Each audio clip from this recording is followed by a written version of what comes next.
What's up, everybody? Welcome to the channel. As I'm at the fields watching an actual football game, I am working on football gaming. You see here the new setup we are going to go with, a 4-1-2-1-2 narrow.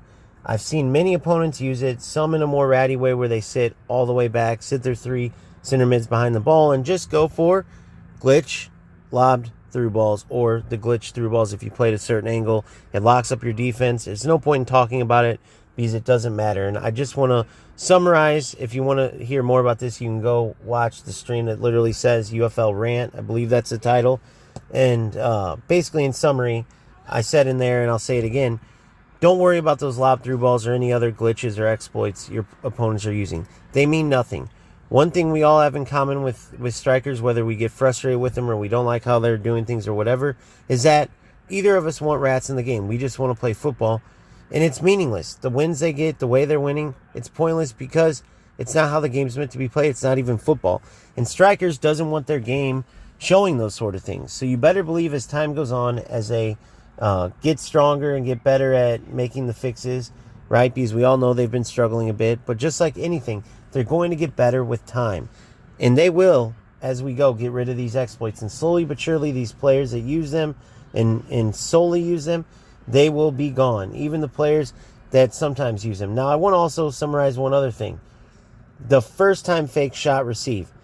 That is an animation issue, okay? The reason why it's a glitch right now is because the player floats, right? But it is the most fluid, or one of the most fluid movements in the game. And all they have to do is change the animation to not make the player float. Maybe it's an outside of the foot spin turn. Maybe it's something cool where the player lets the ball run through his legs and spins with it. Whatever it is, they just got to make it more realistic so the player's not floating. But that is an animation issue, not an exploit, because the opponent still has the ability to defend it. They just have to guess the right way that you're turning. So, it's a skill. When you play a lob through ball, that would be a skill if the defense could actually defend it. But what happens is the defender you're locked onto goes behind the player. He doesn't make a run for the ball, no matter if he's in front of the attacker or not. And you can't switch players, so you can't run and get your center back and defend it. Therefore, players play it so they can get a free goal. That's not skill. That's pointless. Same with the ground one that works much in the same way. Your defense locks up. All that stuff means nothing. Players are doing the lob through ball into the box even for essentially free headers or free tap-ins. Again, means nothing. Don't worry about it. Keep playing the game with skill. Keep playing how it's supposed to be played, and you will prevail in the long run. Let them get their pointless wins now that mean absolutely nothing, and strikers will eventually get this stuff out of the game because, like I said, and I'll say it again, it makes their game look bad. They don't want it in the game. So, in that, if you want more detail on that conversation, go to the UFL Rant stream. It's the last UFL stream I did a few hours ago. But we're here to talk about the 4-1-2-1-2 wide and why it will work out. The last two formations, I had wingers. Typically, I like having wingers. Why this is so prevalent right now is for a few reasons. One, defensively. I was using a 4-3-3 attack with two CMs, which meant I manually had to pull my two central midfielders more defensive.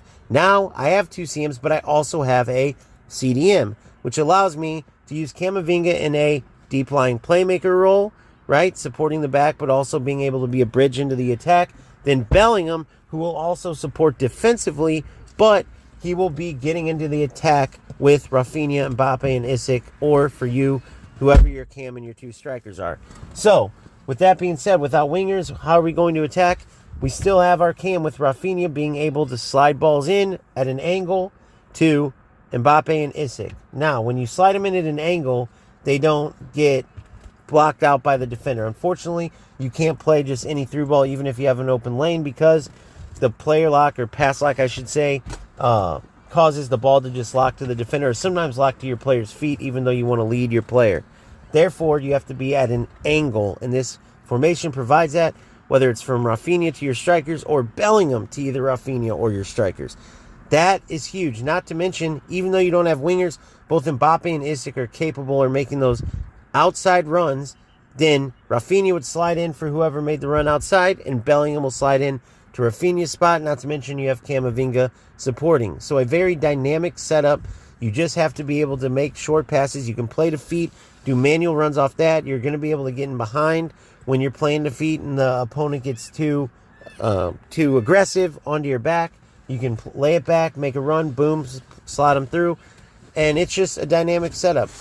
So give it a try if you're having problems, especially whether it's in the attack, creating chances, or in the top of the box, which is the most dangerous area on the pitch right now, that top of the D, top of the arc, whatever you want to call it.